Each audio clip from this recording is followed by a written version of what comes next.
जय माँ इंद्राक्षी जय अम्बे। इंद्राक्षी धाम में सभी साधकों का हम हार्दिक स्वागत करते हैं। आज मोक्षदा एकादशी है और ये मोक्षदा एकादशी अपने आप में पुनीत पवित्र मानी जाती है। वैसे तो समस्त एकादशियाँ वर्ष भर की अपने आप में उत्तम होती हैं, लेकिन मोक्षदा एकादशी मोक्ष प्रदान करने वाली, पितरों को तारने वाली, आपके जन्मांक में जन्म जन्मांतर का जो पितृदोष होता है वो दोष भी इस एकादशी में पुण्य करने से, दान देने से, जप तप करने से दूर होता है। सारी चर्चा इस अंक में। आइए पहले आज का पंचांग देखें।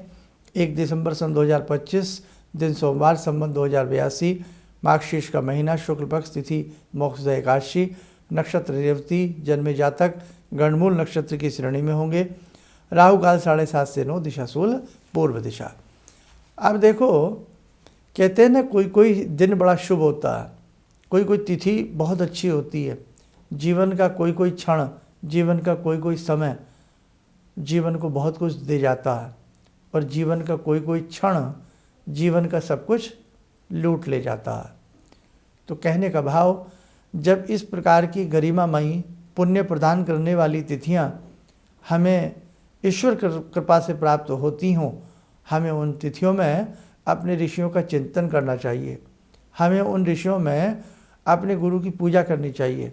हमें उन तिथियों में विशेष प्रकार से जप तप दान आदि बढ़ोतरी संख्या में जितना हो सके हमें करना चाहिए। आप किसी भी मंत्र के जापक हैं, पाठक हैं, आप किसी भी संस्थान से जुड़े हैं, किसी भी धर्म से आपका संबंध है, तो कहीं ना कहीं ऐसी तिथियों में विशेष बल प्राप्त होता है। खास तौर से मोक्षदा एकादशी, भगवान श्री हरि का चिंतन करें, श्रीमन नारायण चलते फिरते जपते रहें। और मोक्षदा एकादशी, इस एकादशी में जो भी साधक गायत्री मंत्र की साधना करता है, गौ माता की सेवा करता है, पक्षियों की सेवा करता है और साथ ही साथ यज्ञ आदि करता है, उसके पितृ भी प्रसन्न होते हैं, संतुष्ट होते हैं। यदि वो कहीं ना कहीं नरक योनि की यातनाएं झेल रहे हैं तो नरक योनि से उनका छुटकारा मिलता है और वो अपने परिवार के उन सदस्यों से प्रसन्न होकर के उन्हें विशेष आशीर्वाद प्रदान करते हैं। तो आज की ये तिथि अपने आप में बहुत ही उत्तम शुभ तिथि है। तो आपसे जो भी बन पड़े उसे आप जरूर करिएगा।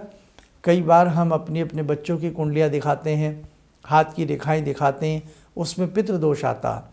तो हम सोचते हैं कि पितृदोष के लिए हमें क्या करना चाहिए। हम बहुत कुछ करते भी हैं, लेकिन ऐसी तिथियां जब हमें प्राप्त हों जो मोक्ष प्रदान करने वाली हों, तो उनमें हमें अपने पितरों के निमित्त कोई ना कोई दान करना चाहिए। जैसे कंबल का दान करना आज के दिन बड़ा श्रेष्ठ है। गौशाला में जाकर के सेवा करना, उन्हें कुछ खिलाना, गुड़ आदि देना बहुत श्रेष्ठ है। आज के दिन कहीं ना कहीं ऋषियों में, मुनियों में, संतों में, धर्म क्षेत्र में, धर्म तीर्थ में, गंगा आदि सरोवर के तटों पर जाकर के आज के दिन दीपदान करना, फलाहारी बांटना यानी कि फल आदि बांटना बहुत शुभ माना जाता है। तो जितना आपसे बन सके जरूर करें। आपके आसपास कहीं ना कहीं बंदर हों, गुड़ चना उन्हें खिलाइए। कहीं पक्षी ज़्यादा आते हों, उन्हें दाना डालें। कहीं गायें यत्र तत्र आपको बहुत सारी दिखाई देती हों, तो जो आपसे उनके लिए बन सके वो करने का प्रयास करें। आज का क्षण क्षण, आज का पल पल अमूल्य है, कीमती है। तो इसलिए ध्यान रखें, ऐसा कीमती वक्त हमें बार बार नहीं मिलता। सांसों की ये माला है, पिरी है तो पिरी है और टूट जाए तो टूट जाए, कोई भरोसा नहीं है। एक पल का भरोसा जीवन का नहीं है। इसलिए जीवन रहते एक एक पल को हम सुंदर बनाने का प्रयास करें, एक एक पल में हम कुछ अच्छा करने का प्रयास करें। तो ध्यान रखें, हमारे ऋषियों ने यूं ही इनकी महत्ता को नहीं बताया, कुछ तो बात है इन तिथियों में। तो आज गायत्री मंत्र आप जरूर पढ़ें और गायत्री मंत्र की कम से कम 3 माला करने का प्रयास करें। और इसी के साथ साथ जो भी भक्ति भाव, सेवा भाव आपसे बन सके करें। और नारायण के मंत्र ओम नमो भगवते वासुदेवाय, चलते फिरते उठते बैठते इस मंत्र का उच्चारण आप करते रहें, अजप अजप करते रहें, जगदम्बिका का नाम लेते रहें, दुर्गा दुर्गा जपते रहें, भवानी जगदम्बा। उत्तम तिथियों में जब उनकी पूजा की जाती है तो वो अपने साधकों को उत्तम वर प्रदान करती हैं। तो इसलिए ध्यान रखना, जितना आपसे बन सके जरूर करें। और उसी के साथ साथ एक मैसेज हम आपको रोज़ दे ही रहे हैं। 14 दिसंबर बिल्कुल करीब आ गई है। आज 1 दिसंबर है, मात्र 12 दिन बीच में मध्य है, इसलिए ध्यान रखना कि आप इस एक विशेष पूजन सभी साधकों के कष्टों के निवारण के लिए किया जा रहा है। इसमें जगदम्बिका का विशेष पूजन, कवच आप सबकी सुरक्षा के लिए, जीवन के भयों के लिए, संकटों के लिए आपको सुरक्षित करेगा ये कवच, साथ में बीमारियों को दूर करेगा ये कवच। और इसी के साथ साथ भगवान श्री गणपति का विशेष अर्चन पूजन इसका एक विशेष हिस्सा है इस पूजन का। और भगवान श्री गणपति विघ्न विनाशक हैं, आपके विघ्न दूर होंगे, चाहे वो धन को लेकर हों, समृद्धि को लेकर के हों, स्वास्थ्य को लेकर के हों, बच्चों की विद्या को लेकर के हों, आपके अपने प्रमोशन को लेकर के हों, जॉब आदि किसी भी चीज़ को लेकर के व्यक्ति के मन में अनेकों प्रकार की कामनाएं होती हैं। और कई बार हम जीवन से इतना त्रस्त हो जाते हैं, अनेकों प्रकार की उत्कंठाएं हमारे मन में घर बना लेती हैं। तो समस्त प्रकार की कामनाओं को पूर्ण करने के लिए, समस्त प्रकार के कष्टों के निवारण के लिए ये विशेष पूजन 14 दिसंबर को इंद्राक्षी धाम की तरफ से किया जा रहा है। और इसके लिए हमने सबको इसकी लोकेशन ये सब जो जिन्होंने पहले अपने नामांकन कराए हैं वो आज से ही मान के चलें सबको भेजा जा रहा है। तो इसलिए आप स्टेप बाय स्टेप सबके पास ये एड्रेस पहुँचता चला जाएगा। ये पूजन सभी के लिए निःशुल्क है, इसमें कोई भी साधक भाग ले सकता है। तो अभी भी आपको एक मौका है, तो आप आना चाहें इस पूजन का हिस्सा जरूर बने। किसी भी प्रकार का इसमें कोई शुल्क आदि दे नहीं है, बस यही है प्रेम भाव से आप लोग आएँ। सुबह 10 बजे 10 साढ़े 10 के बीच में ये पूजन प्रारंभ हो जाएगा। थोड़ा ठंड का समय है, तो अपना वस्त्र आदि जो भी पुराने हमारे साधक जिन्होंने भी नामांकन कराए हैं, तो अपना ठंडी का हिसाब देखते हुए अपना कोई भी ऐसा गर्म कपड़ा या वगैरह, अपनी डेली रूटीन की मेडिसिन्स, ये सारी चीज़ें आप लोग ध्यान में रख कर के चलें। अच्छे से अपना सफ़र करें, जगदम्बिका का ध्यान करके, भगवान श्री गणपति का ध्यान करके अपने सफ़र की शुरुआत करें। और इसमें एड्रेस, लोकेशन, सारी चीज़ें आपको मिल रही हैं। और ये जो स्थान है आपको वैसे मोटा माटी से हम बता देते हैं, ये जो दिल्ली से हरिद्वार रोड गया है पुराने वाला ये ध्यान रखें, जो मोदी नगर और मुरादनगर मेरठ से होता हुआ गुजरता है।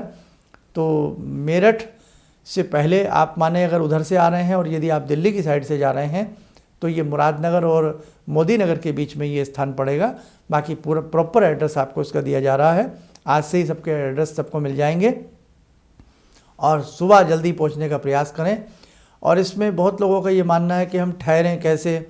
अब जिनकी अगर दिल्ली से वापसी है या किन्हीं की फ़्लाइट है दिल्ली से है, या 1-2 दिन कोई एक्स्ट्रा किसी का कोई वर्क है दिल्ली में या कहीं भी, या कोई आप शॉपिंग करना चाहते हैं, जो भी आपका अपना मन है, मंतव्य है, तो आप अपने वापसी का जो अपना होटल वगैरह जो भी कुछ करें तो वो बेटर रहे वहीं से करें जहाँ से आपका ट्रेन है, फ्लाइट है, वो ज़्यादा अच्छा रहेगा। और बाकी और भी बहुत सारी जानकारियाँ हम आपको इन 10-12 दिनों के अंतर्गत देते रहेंगे।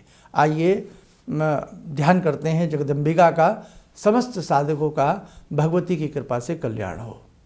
ओम सिंदूरारुण विग्रहां त्रिनयनां माणिक्यमूले स्फुरात् स्तारानायकशेखरं स्मितमुखी भापेन वक्षोरुवां पाणिभ्यामलपूर्णरत्नचषकां रत्नोत्परां बिभ्रति सौम्यां रत्नघटस्थरक्तचरणां ध्यायेत् परां अम्बिकां खड्गं चक्रगदेषु चापपरिगान् शूलम्बुशुण्डिं शिरा शङ्खं संदधतीं करे स्त्रीनयनां सर्वाङ्गभूषावृतां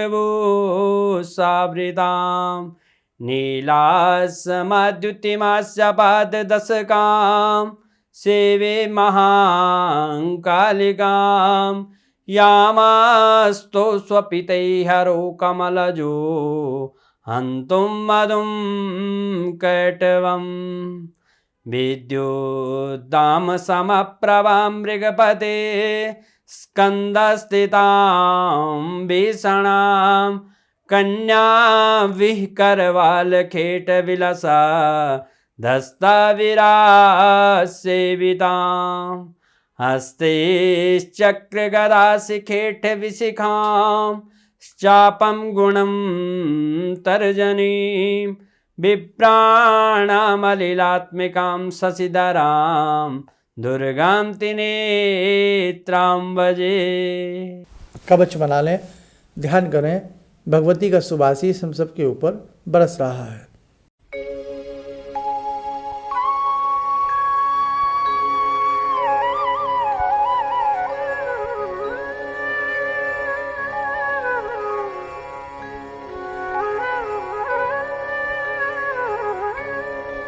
ओम बोलते हुए नेत्र खोलें, सामान्य हो जाए। देखो साधकों, इसमें एक बात जरूर ध्यान रखिएगा, एक छोटी सी गणपति की आपको मूर्ति लानी है। आप सभी के घर में गणपति की मूर्ति होती है, मेटल की मूर्ति होती है, चांदी की होती है, किसी के तांबे की होती है, पीतल की होती है।